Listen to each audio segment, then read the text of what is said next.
JDS ನಲ್ಲಿ next ಹೊಸ ಅಭ್ಯರ್ಥಿನ ಶುರು ಮಾಡ್ತಾರೆ ಸರ್. ಹೊಸ ಅಭ್ಯರ್ಥಿ ಅಂದರೆ ಈಗ ಈ ಕೆಳಗಡೆಯಿಂದ ಪಾಯ ಹಾಕೊಂಬಂದಿದ್ದಾರೆ, ಬೇಸ್ಮೆಂಟ್ ಹಾಕಿದ್ದಾರೆ. ಯಾರು ಕೊಡಬೇಕು? ಬೇಸ್ಮೆಂಟ್ ಹಾಕಿದ್ರೆ ಕೊಡಬೇಕು. ಕೆಳಗಡೆಯಿಂದ ಪಾಯ ಹಾಕೊಂಬಂದಿದ್ದಾರೆ, ಬೇಸ್ಮೆಂಟ್ ಹಾಕಿದ್ದಾರೆ. ಯಾರು ಕೊಡಬೇಕು? ಬೇಸ್ಮೆಂಟ್ ಹಾಕಿದ್ರೆ ಕೊಡಬೇಕು. ಇಲ್ಲಿಂದ ಬಂದು ಯಾರಿಗೋ ಬಂದು ಟಿಕೆಟ್ ಕೊಡೋಕೆ ಆಗಲ್ಲ. ಇಲ್ಲಿಂದ ಬಂದು ಯಾರಿಗೋ ಬಂದು ಟಿಕೆಟ್ ಕೊಡೋಕೆ ಆಗಲ್ಲ.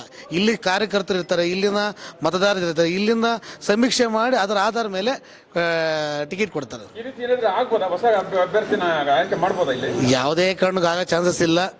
ನಮ್ಮ ದೇವೇಗೌಡರ ಅಪ್ಪಾಜಿ ಆಗಿರ್ಬೋದು, ನಮ್ಮ ಸನ್ಮಾನ್ಯ ಕುಮಾರಸ್ವಾಮಿ ಆಗಿರ್ಬೋದು, ಯಾವುದೇ ಕಾರಣಕ್ಕೂ ನಮ್ಮ CM ಅಶ್ವನಾಥನಿಗೆ ಟಿಕೆಟ್ ಕೊಡ್ತಾರೆ.